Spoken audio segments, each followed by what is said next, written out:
Thanks, Maria. That was really good, giving you a bit of a, I guess, historical background to local and overseas, so that was good. I don't know how I can do this. Just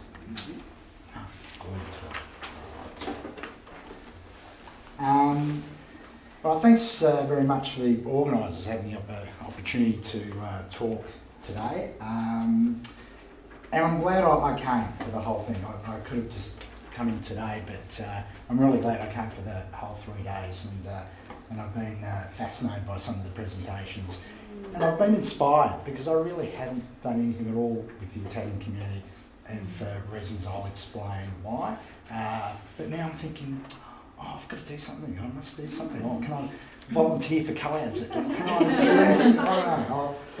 I feel inspired, and yeah, I'd like to start doing something, whatever skills I have.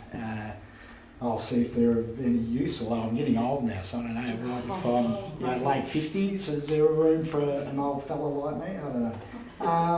Old? Speak for yourself. No, late 50s. Get it right. Maybe I can volunteer, do visitations to the nursing homes or something, and get a bit of practice. But it's been interesting because of the presentations, the issues that have come up in these presentations, whatever the presentations have been, and in the conversations in between, have really resonated with me. Because I can pick up on these things. It's like, yeah, that's exactly what I'm trying to talk about, and they might not be really obvious links, but they're links to me. They speak to me about, and I don't want to say negative too much, but I guess recognising gaps. Things that we don't do enough of, things that we can do better, and it's all about identity, and this is all about identity, and I'm not an academic researcher, and I'm really talking about my identity, my space, and that's what I'd like to talk about today. And this is pretty much something that I would have been convinced that my parents would have said if I told them that I was gay. And this thing about you can't be both, you know, you're Italian and that's it, and there's no room for any other kind of identity except for the identity that we see that will happen and what we will shape. And so I've got these two people that have mapped out everything for me, and there's no room for me to decide on what I want to do with my life. And it was a problem, a really big problem, which I'll talk about. Yeah. So, as you can guess, I think I'm not even one yet, but apparently my dad said, look, not even one yet, and already he knows what's in a wallet. So I think I was rolling around and saw a pair of pants and got the wallet out, and I thought I'd just show that anyway, just to see what I looked like back then. In the 60s, but I guess prior to the 60s, a little bit about the earlier decade when my father actually came to Australia. And so he was born in Nicastro, in Lamezia Terme, and came out like so many other people in 1953. And he worked in Carlton, Fitzroy, lived in boarding houses and did all sorts of things like working in pub kitchens and maintenance in the railways. He worked on the Snowy River, Snowy Mountain scheme in New South Wales. Did all that for a number of years, saved up a lot of money, and thought, yeah, life here is pretty good. So he wrote a letter to Mr. and Mrs. Fra Giacomo, Mum's parents, and said, you know, I'd like to get married. And they knew each other.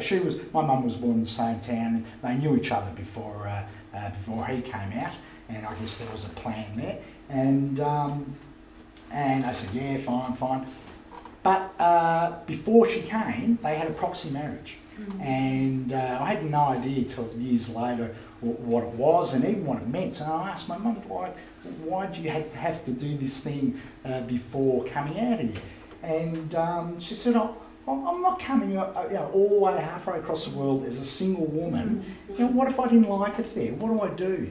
You know, it's like, oh, well, Dad, what is it? No, but if I'm single, he wouldn't have been legally obliged to do anything. If I got married first, then if something went wrong, he has to pay for me to come back to Italy, you know. So it was a legal thing. As long as that happened, that was fine. And there's a book about proxy marriages even that I've realised. And I didn't realise how many people did it back then. Perhaps for the same reason. I haven't read the book, I don't know. Yeah, considering what she had to do to get here, it made total sense. I thought, well, yeah, that makes a lot of sense to me. But in the meantime, so the late 50s, early 60s, Dad bought this house in Richmond, a little terrace, and bought it for £4,000 cash even, and now it's worth $1 million. You know, and this is a common story of a lot of migrants who bought inner city terraces, and if they were lucky enough to keep it, and then moved to wherever they moved to, and now it's a gold mine.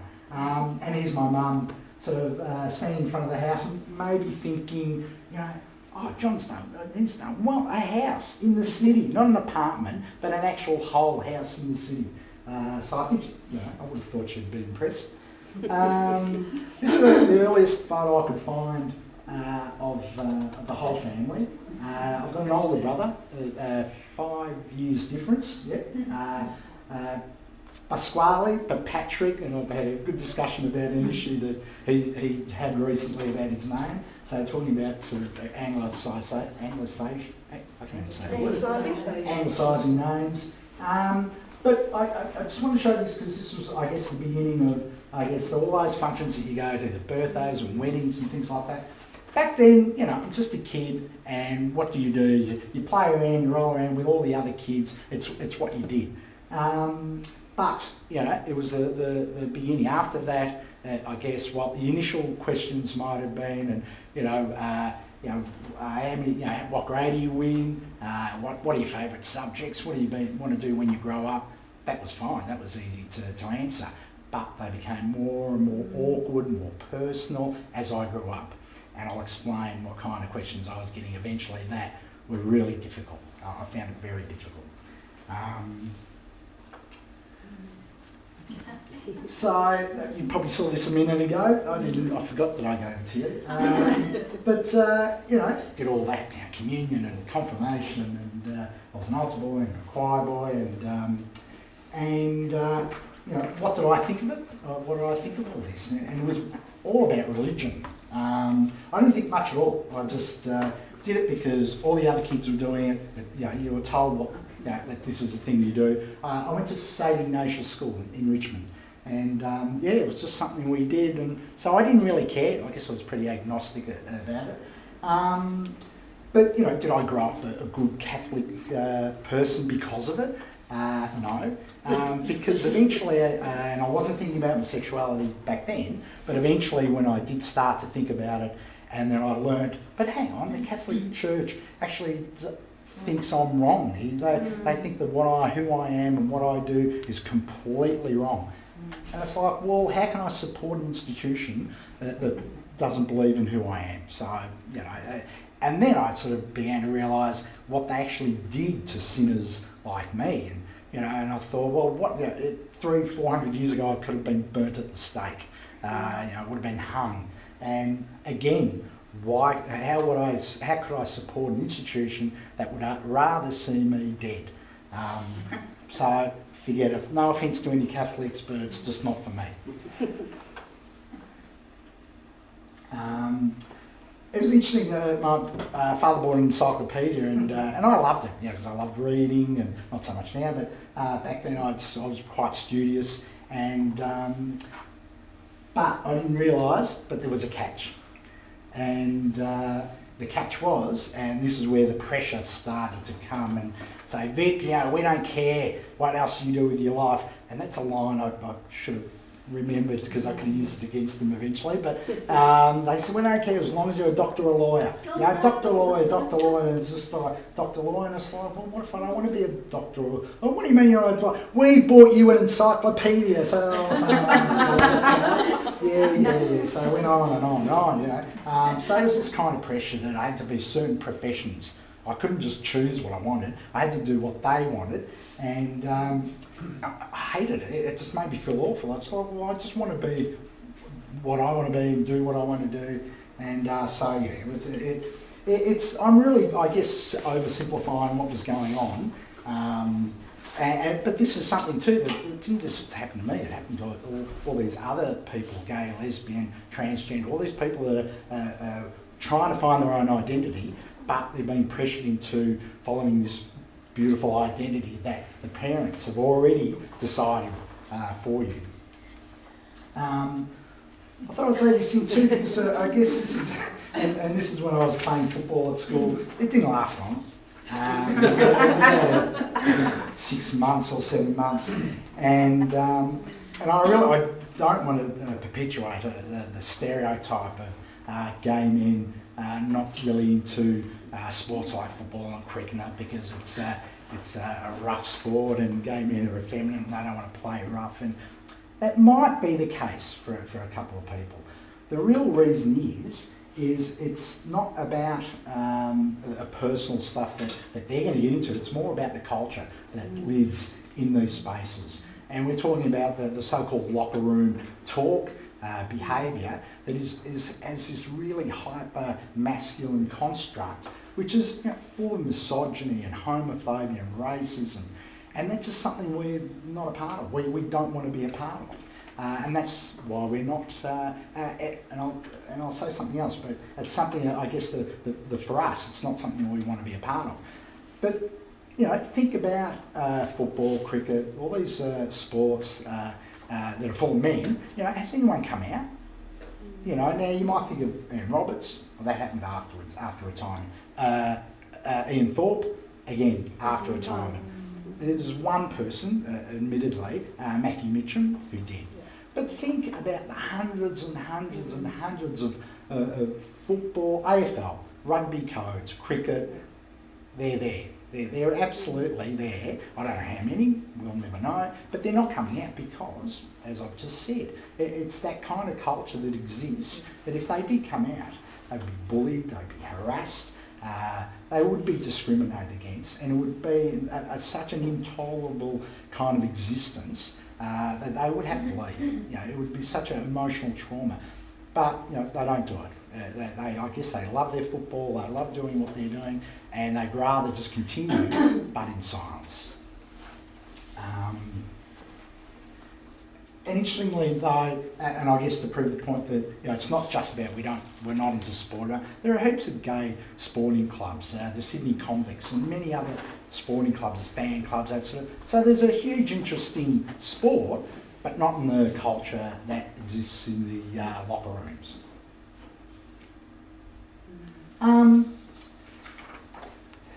In about, I think it was 81, 82, and I can't remember. There's some things I don't know why I can't remember, but I just can't. But my dad said to me, Vicky, and that's another story, Vicky, you want to come to Italy with me? And I thought, you paying? And he goes, yes, I pay. Yeah, sure, why not? If I had to pay for myself, would I have gone? I don't know, but anyway. So I went to Italy for the first time. I was at 19, 20, and an eye-opener. I just could not believe all these preceding years where I just did not want to be Italian. It's like it's nothing to do with me. I have no interest whatsoever. Bang. I just saw these sites and the architecture and the food and the people. All my relatives are loving and caring and compassionate, and all these amazingly positive qualities. And I thought, what's not to love? How can I not be proud of this Italian heritage that's been given to me? It was a real eye-opener.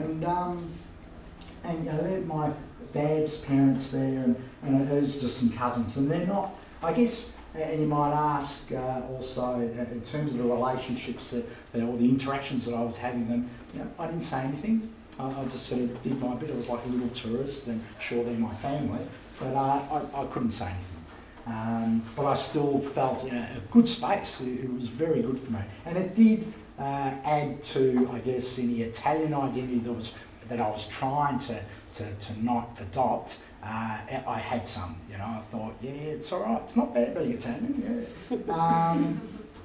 And then I came back in Australia, and I did take up a new occupation. I wasn't sort of a local mafia boss, as everyone looks like in the pic. But I did change. I did indeed change, and my best friend at the time, Giovanni Di Galluccio, he was born overseas. There was a slight difference. He was born overseas. I was born here, and he did notice. He said, "Vic, you've changed. You know, you've matured. You've changed your tune. You know, before you didn't want to have anything to do with being Italian, and now you can't stop talking about it." And it was true. I couldn't stop talking about it. I would tell everybody about everything, and with such pride, complete, you know, personality change. And something funny too, I remember that he used to say or refer to me when he was talking to other people, and, you know, Vic, and this is Vic. Oh, yeah, Vic was born here. Oh, he's a locally assembled model.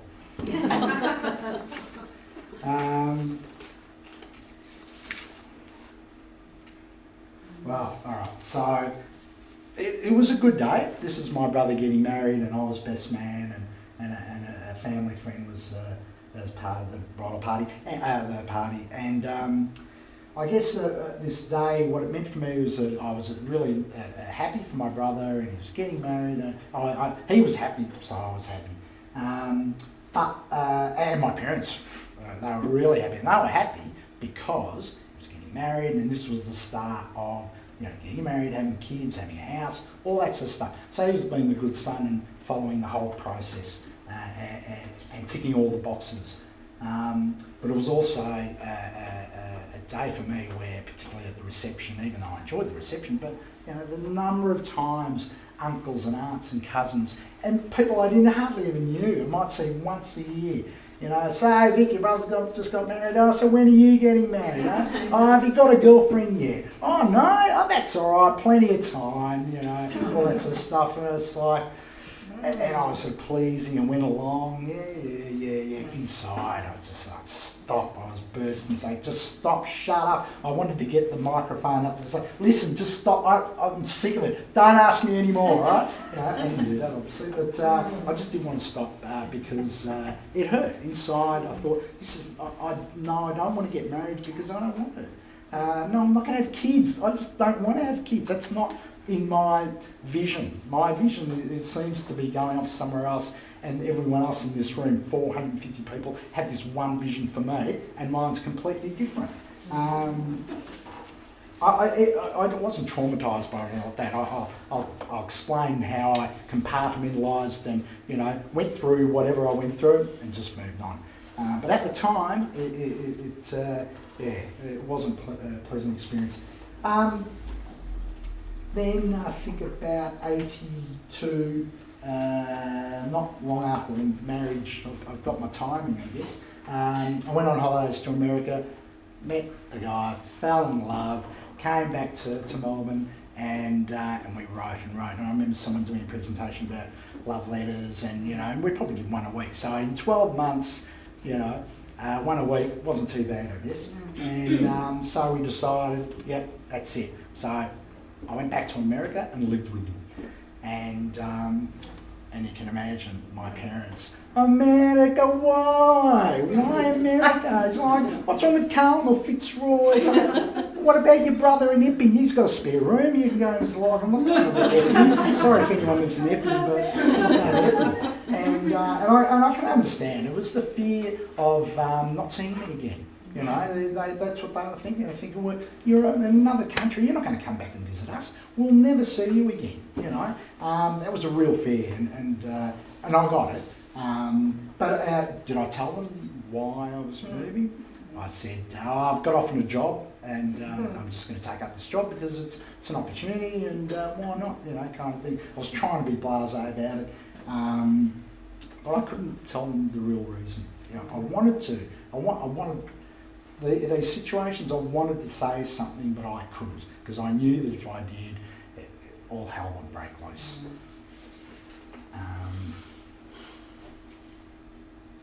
So then one day I was in a gay club with a couple of Italian friends of mine, and then there was some over there, and there was some over there, and over there.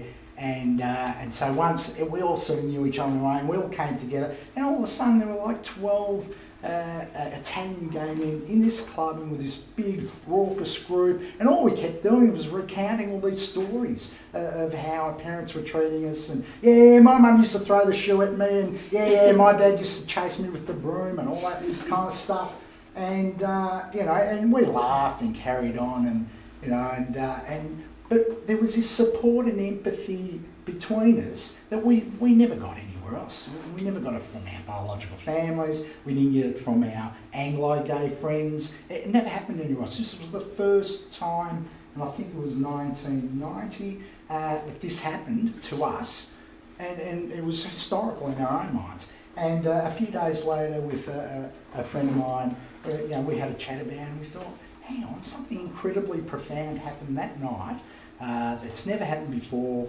We have to do something with that. We've got to continue it in some way. And we thought, a support group. Why don't we do a support group? And we did a bit of research. There was nothing anywhere. We knew there wasn't anything in Melbourne, because if there was, we would have been part of it. But there was nothing in Melbourne, nothing in Australia. We don't think there was anything anywhere in the world. Not even in the States, where you might think there might be something in New York or something.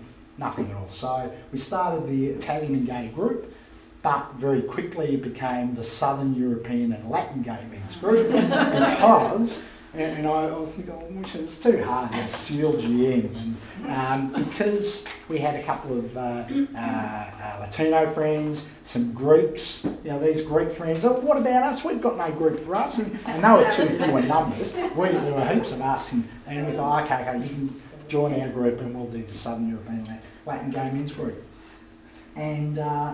I guess our very first major event, and the idea was, it was about supporting each other. So this was a space where we could just be free to be who we wanted to be. But we had objectives of, well, we've got to teach, or we've got to educate the wider queer community about Italian culture. And you mentioned fetishisation, and we thought, some of us weren't not unhappy about being fetishised, but some of us, the more politically inclined, thought, no, we're more than that. So we had to do a bit of education around that, raising awareness in that community, and we also wanted to, and that went really well. I'll explain what we did, but we also thought, well, no, we've got to sort of do some education in the Italian community as well around queer issues. That didn't really go anywhere. The first time we approached, I can't even remember who we approached, but they said, "Oh, what are you talking about? Gay men? There are no gay men in the Italian community. What are you talking about?" So there are plenty. Believe me, and lesbians even less. What are you talking about? And we knew it's like it's not going to happen. So I think we might have had a stall at an Italian festival. But it was part of something else, but it wasn't going anywhere. So we thought, we'll concentrate on our own community. And we had and this is an annual event that happens now called Midsummer. Back then it was a picnic in the park, and we had a cafe, and we served coffee, freshly brewed coffee of fruit platters. The Greeks had pastizzis and all sorts of things. Never happened before. It was quite unique, and a lot of people were just amazed at this colourful setup. In their own blue singlet and apron. It was a good day. We needed to sort of work out, well, how are we going to promote ourselves? How are we going to market this group? And we were very basic in our thing. And thinking, well, who are we? We're Australian, we're Italian, and we're gay. And we thought of this. So this was out like a flag for us. And it was a postcard. So we had text on the back describing the group and contact details, that kind of thing. But this is what we came up with ourselves. We didn't hire any designer because we didn't have any money, so we just did it ourselves. And I look back at myself and go, it's not bad.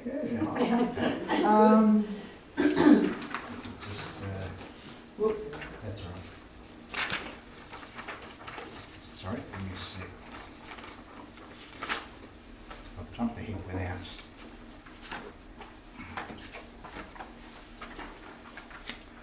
And then I guess this is a bit of an evolution or a progression.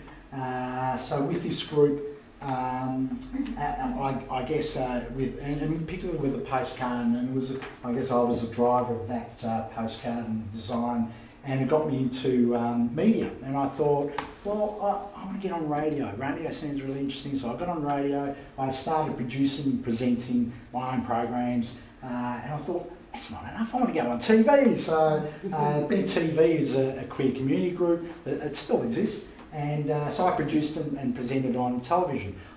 I wasn't going to be sort of all about Italian, and that's about my identity, even to this day. You know, I don't want to be pigeonholed into this, that and the other, so I'm a bit of everything, and so I made sure I was diverse in what I was covering, but I did have Italian content, so whether it be special guests or just talking about typical issues, so there was a bit of that, but it was broader than that.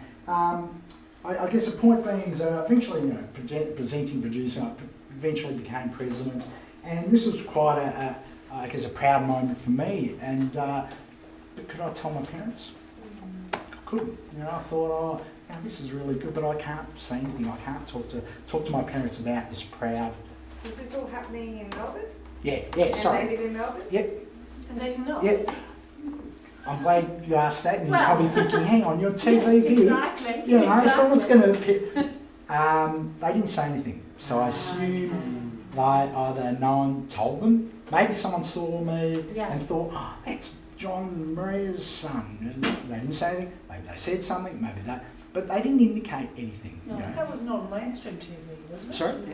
That was not mainstream. No, it's not No, mainstream. sorry, No. community television. Yes. Yeah, Channel 31. People say, oh, who watches Channel 31 anyway? Just a Well, couple when it of used to be, I queers. don't think they, Unless, very rare. Importantly though, because it could have stopped me, I could have thought, oh no, I better not do that just in case.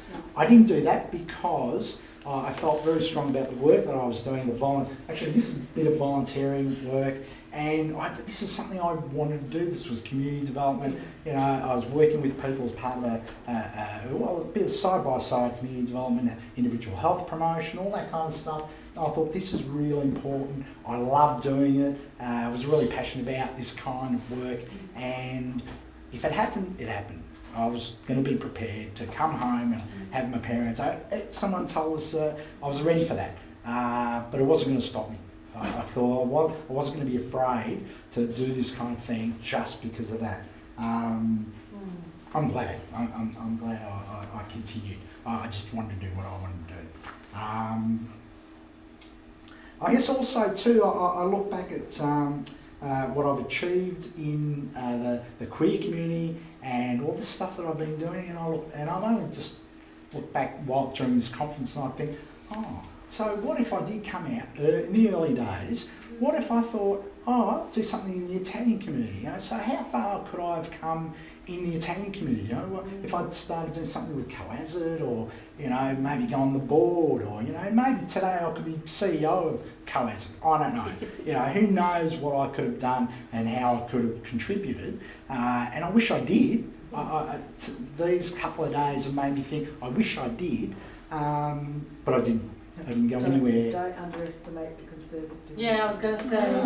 Interesting. See You how should say far that. is it? Yeah, Someone Not just even told women me. can go there, imagine. Someone told me during the break that they think that you know, a bit of right wing, conservative, and even today, you know. So if I sort of, I asked someone a question this morning about Co-Hazard and you know whether there's any positive representation, any of this kind of stuff in the history that Co-Hazard has, and there isn't anything. You know, and I'd like to think it wasn't because they don't want it, that no one's given it to them, and I can understand if no one has, because that's about being open.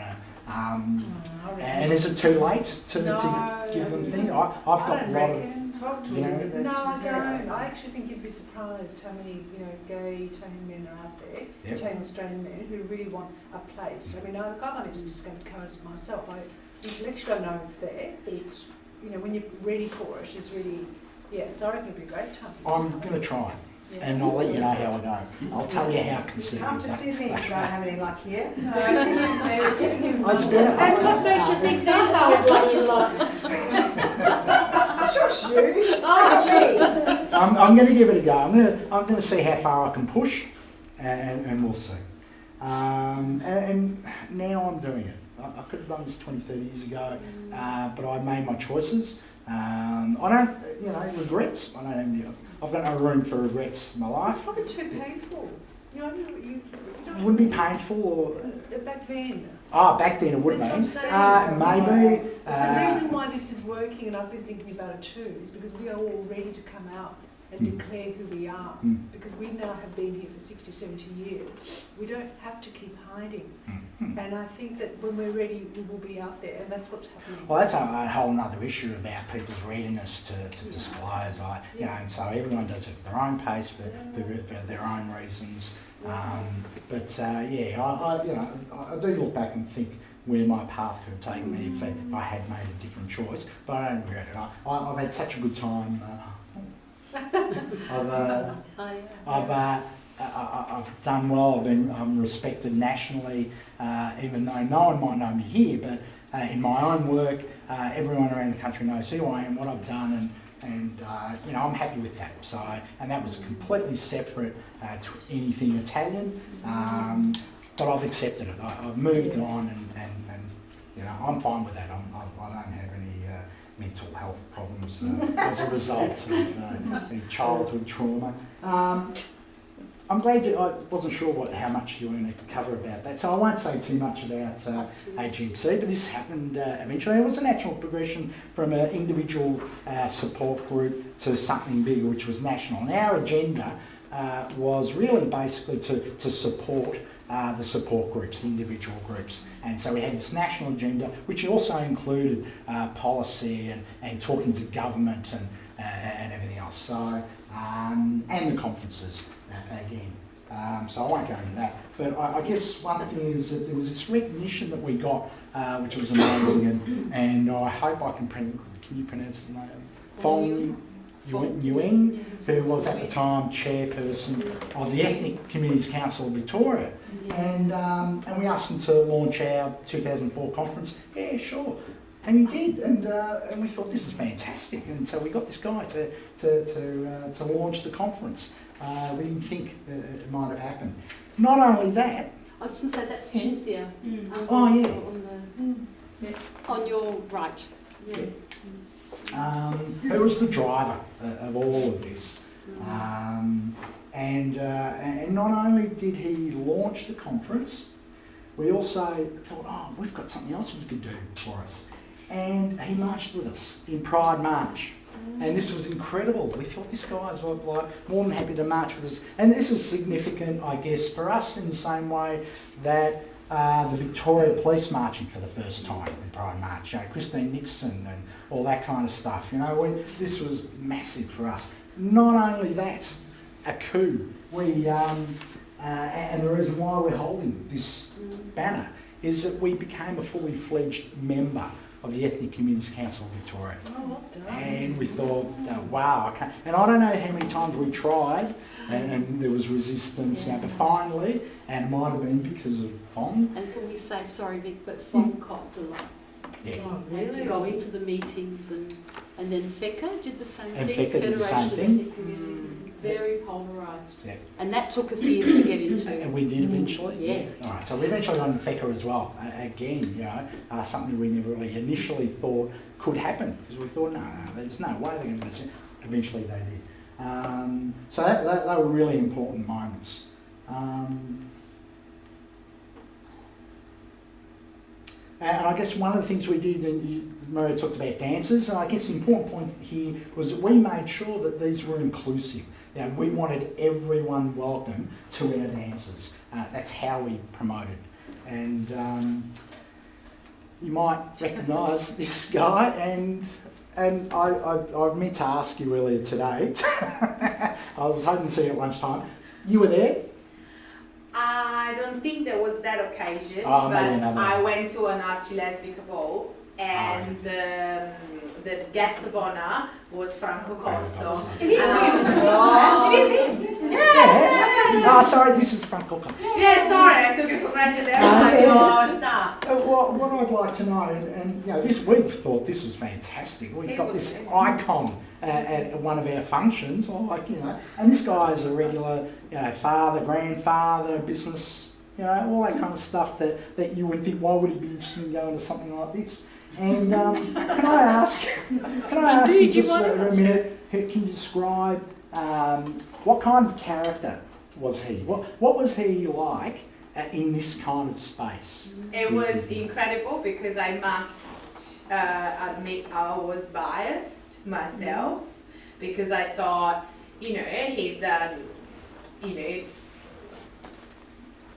old guy, white, Italian, migrant, and I thought, you know, but just the fact that he, you know, agreed to participate to that left me thinking, oh, okay. And then we were sitting on the same time because I was, you know, lucky enough to be on the table of the authorities. I was working for Gamblers Help at the time, and I was working with the Italian community. So I was sitting with him. He was completely in his comfort zone, and he kept, you know, he said to me, you know, and not showing off, not to be a character. It just was saying, love is love. Who cares? Who are you loving? The important thing is that you love someone, and then, you know, you're good, you know, sort of family values, like, you know, I'm not sure he was prone to polyamorous things, but he was like, you know, you love someone and that's it. And he was really, he didn't see the issue. It was really like, who cares? Who cares? Well, I can imagine him saying, listen, I don't care who you go to bed with, as long as you buy one of my couches. And one of the expensive ones too. And this got me thinking too. I thought, wow, this guy's incredible. What if all the other leaders in the Italian community, whether it be business or politicians or whoever they are, were like this? Have you tried? Have you tried? We did over the years. With other people. But Various. over the years, I reckon he would have said no. Oh, before? Yeah. I don't know. This was 2010, wasn't it, Vic? Was it 2010? 2010. I'm pretty sure it was. I think I've got it I here. Yeah, would about like to 2010. know what Franco got to vote during the... Yes. Because many people say, yes, who cares, love is love, blah, blah, blah. Yeah. But then, you know, when you... Yeah, this will help my image maybe because I'll have extra customers, you know, another customer base. Or who, I don't know. You never know what was going to I'd love to ask him. There's plenty of Oh, I wonder what about his kids and their kids. I wonder what they would have voted. Yeah, maybe he said no and the rest said yes. I don't know, the generational thing. Vic, do you remember, sorry, can I interrupt? Yeah, of course. When we tried to get into global in 2004, 2005, and I won't mention the person, but we were told, no, we don't advertise or promote anything in global which is about prostitutes and child sex. We're like, Oh. Again, stereotyping or even completely wrong interpretations of who we are. Try again. Try again. Now there's younger people like Margherita and Gigi. Yes, yes, and Francesca Rizzoli and all these people are coming forward. Yeah, sorry. No, that's right. No, I'm more than happy to discuss. But yeah, I just thought to myself, imagine if they were all like this. You know, how much would our already wonderful community that, you know, people love everyone, all that sort of stuff, how much better could it have been? You know, and this isn't, you know, I'm not casting aspersions. I don't want to sort of say anything negative about it. This is just enhancing what is already a wonderful community to make it even better. But even think of the example we could set to the other communities, because no other communities would be doing anything like this. You know, they would be even sort of, I guess, further away from any thoughts of inclusivity and diversity within their communities. So we could set an example for all the other communities, and that's something positive to be. It's an identity that we could be proud of. Maybe one day. I had a gay school friend, and we used to do lots together. And what was really interesting, he was a little bit camp gay, rather than just a straight-looking person. Interesting enough, because his family was Italian, it meant that he could don all the pinks and things like that, and they would be quite proud of him looking feminine. You know, use the word feminine. Was he open as gay? No, not with them. Oh, no. okay. So it was just the it was clothes just because they accepted him for being a little bit flamboyant, and yet, and in a way that allowed him to express himself more freely outside, even though his parents never knew. So it's quite a sort of an ambiguous state. So less of an effort to hide, even though he didn't tell them. Superficially, less he effort. could look gay and be perfectly at home, but he could not come to the point where we could tell his parents. Yeah.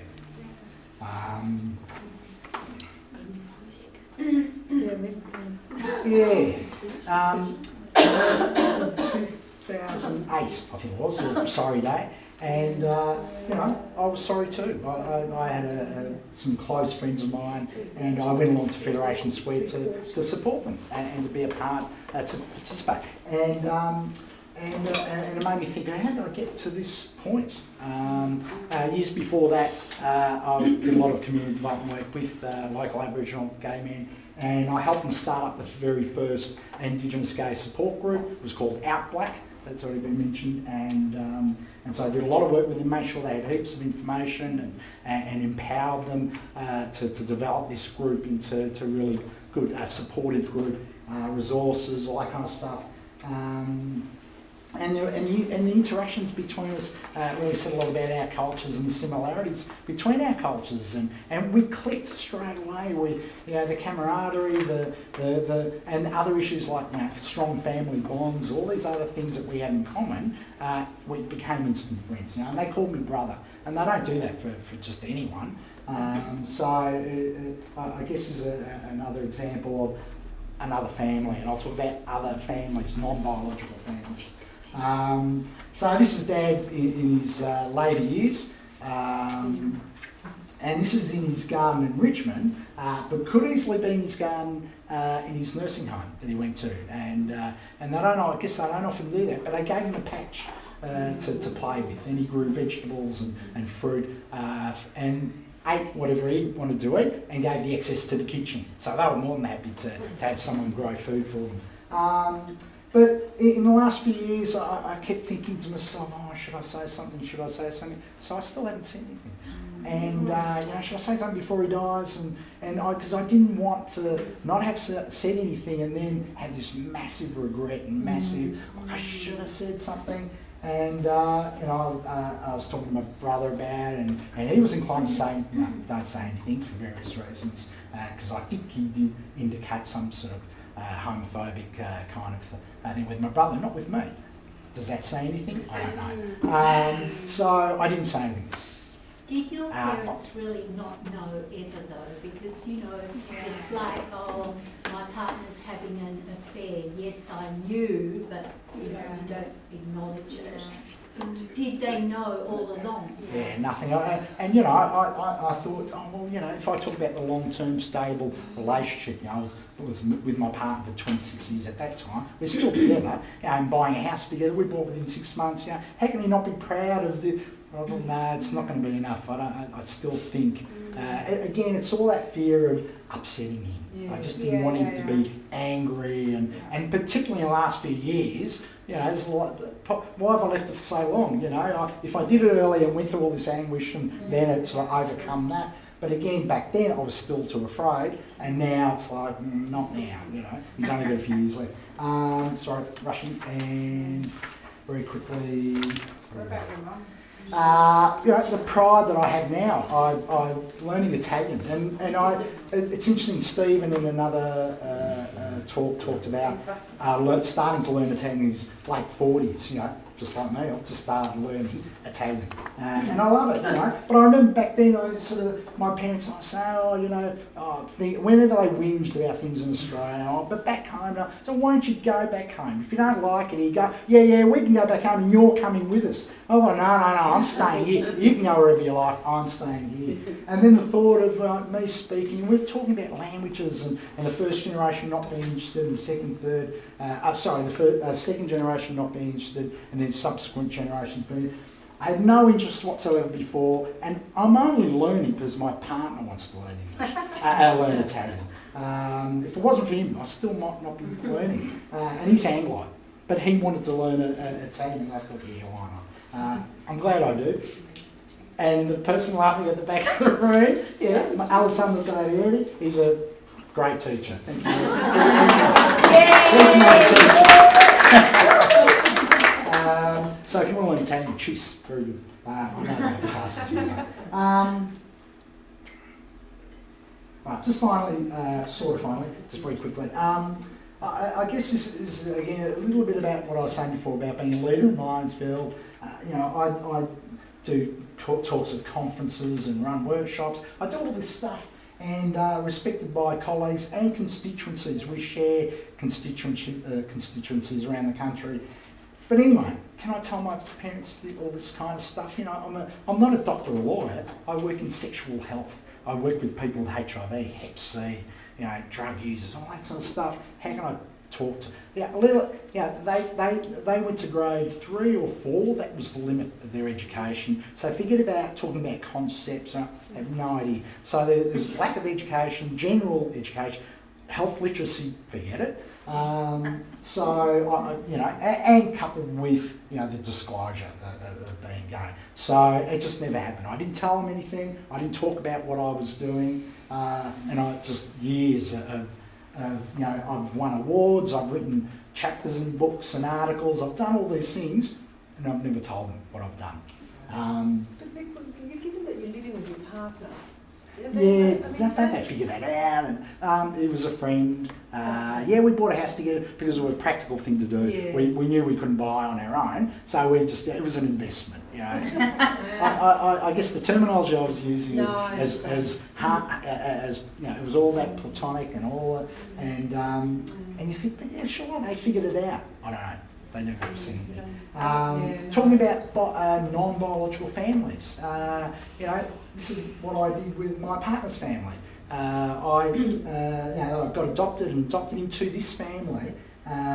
There's brothers-in-laws and sisters-in-laws. The two parents in the middle loved me like a son, just like they loved their own kids and the other sons-in-law.